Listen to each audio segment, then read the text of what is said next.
வணக்கம் ஃப்ரெண்ட்ஸ், நம்ம இந்த வீடியோவில் என்ன பார்க்க போகிறோம்னா ஒரு நிரந்தர அரசு வேலைவாய்ப்புக்கான அறிவிப்பு வெளியிட்டிருக்காங்க. குரூப் 4க்கு இணையான வேலைவாய்ப்புன்னு இது சொல்லலாம். அது மட்டும் இல்லாமல் இந்த வேலைவாய்ப்புக்கு எக்ஸாம் எதுவுமே கிடையாது.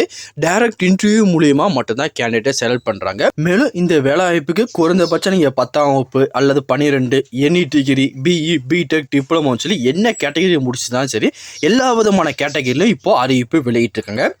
பேசிக் சேலரியாக மந்த்லி 20,000 உங்களுக்கு ஸ்டார்டிங் சேலரி இருக்கும். ஒவ்வொரு கேட்டகரிக்கு ஏற்ற மாதிரி பார்த்தீங்கன்னா சேலரி கொஞ்சம் ஹையாக கிடைக்கிறதுக்கே சான்ஸ் இருக்குது. இந்த வேலைவாய்ப்புக்கு அடுத்த மாதம் 2ஆம் தேதி வரை நீங்கள் ஆஃப்லைனில் விண்ணப்பிச்சுக்கலாம். மேலும் இந்த வேலைவாய்ப்பை பற்றி ஃபுல் இன்ஃபர்மேஷனும் 1 by 1 டீட்டெயிலாக இந்த வீடியோவில் பார்க்கலாம். அதை பார்க்குறதுக்கு முன்னாடி நீங்கள் நம்ம சேனலுக்கு புதியவராக இருந்தீங்கன்னா மறக்காமல் நம்ம சேனலை சப்ஸ்கிரைப் பண்ணிட்டு பக்கத்துக்கு பெல் ஐக்கனை கிளிக் பண்ணிட்டு ஆளுங்க செட் பண்ணிக்கோங்க.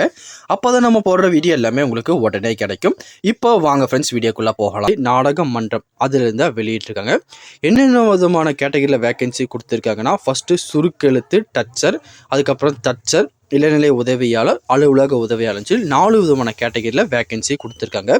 இந்த 4 கேட்டகரிலையும் ஒவ்வொரு வேக்கன்சி மட்டும்தான் கொடுத்துருக்காங்க. எல்லா கேட்டகரிக்கும் ஒவ்வொரு வேக்கன்சி இருக்குது. இதுக்கான குவாலிஃபிகேஷன் எடுத்துட்டிங்கன்னா சுருக்கெழுத்து டச்சர் இதுக்கு 10ஆம் வகுப்பு தேர்ச்சி பெற்று ப்ளஸ் பார்த்தீங்கன்னா டச் எழுத்து சுருக்கெழுத்து ரெண்டுமே உங்களுக்கு தெரிஞ்சிருக்கணும். அதுக்கடுத்த கேட்டகரி டச்சர் மட்டும். இதுக்கு பார்த்தீங்கன்னா நீங்கள் 10ஆம் வகுப்பு தேர்ச்சி பெற்றது தமிழ் மற்றும் இங்கிலீஷ் ரெண்டுமே டச் உங்களுக்கு தெரிஞ்சால் மட்டும்தான் அப்ளை பண்ண முடியும். அதுக்கப்புறம் இளநிலை உதவியாளருக்கு நீங்கள் 10th பாஸ் ஆயிருந்தாலும் போதும் விண்ணப்பிச்சுக்கலாம். அலுவலக உதவியாளருக்கு 8th பாஸ் ஆயிருந்தாலும் போதுமானது, இதுக்கு நீங்கள் விண்ணப்பிச்சுக்கலாம்.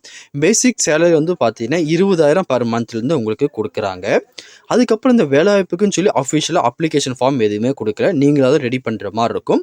நம்ம சைட்லேருந்து பார்த்தீங்கன்னா அதுக்குன்னு அப்ளிகேஷன் ஃபார்ம் ரெடி பண்ணி வச்சுருக்கோம். அந்த இமேஜை இப்போ நீங்கள் பார்த்துட்டு இருக்கீங்க. இந்த அப்ளிகேஷன் ஃபார்முக்கான லிங்க்கை கீழே டெலிகிராம் குரூப்பில் கொடுக்கேன். மறக்காமல் நீங்கள் இதை ஜாயின் பண்ணிட்டு இந்த அப்ளிகேஷன் ஃபார்மை டவுன்லோட் பண்ணிக்கோங்க. இந்த அப்ளிகேஷன் ஃபார்மில் உங்கள் நேம், உங்கள் ஃபாதர் நேம், உங்கள் பேசிக் டீட்டெயிலாம் ஃபில் பண்ணிக்கோங்க. சைடில் உங்கள் ஃபோட்டோவெல்லாம் பேஸ்ட் பண்ணியிருக்கேன். பேஸ்ட் பண்ணிவிட்டு அவங்க இந்த அப்ளிகேஷன் ஃபார்மில் கீழே கொடுத்துருக்காங்க பார்த்தீங்களா, உறுப்பினர் செயலாளர் தமிழ்நாடு இயலிசை நாடக மன்றம் சென்னை. இந்த அட்ரஸ்க்கு அந்த அப்ளிகேஷன் ஃபார்மை நீங்கள் அனுப்புகிற மாதிரி இருக்கும். நீங்கள் இந்த அப்ளிகேஷன் ஃபார்ம் அனுப்பும்போது உங்கள் எஜுகேஷன் குவாலிஃபிகேஷன்லேருந்து உங்கள் கம்யூனிட்டி சர்டிஃபிகேட், உங்கள் ஆதார் கார்டுன்னு சொல்லி எல்லா விதமான டாக்குமெண்ட்டும் ஜெராக்ஸோட நீங்கள் அட்டாச் பண்ணி அனுப்பிடுங்க. வேறு எதுவும் இதை பற்றி உங்களுக்கு டவுட் இருந்தாலும் கீழே கமெண்ட் செக்ஷனில் தெரிவிங்க. கண்டிப்பாக உங்களுக்கு நான் கிளியர் பண்ணி தரேன். இந்த பதிவு கண்டிப்பாக உங்களுக்கு பயனுள்ளதாக இருக்கும்னு நினைக்கிறேன். தெரியாதவங்க ஃப்ரெண்ட்ஸ்க்கு இந்த வீடியோ ஷேர் பண்ணுங்கள். பிடிச்சிருந்தா லைக் பண்ணுங்கள்.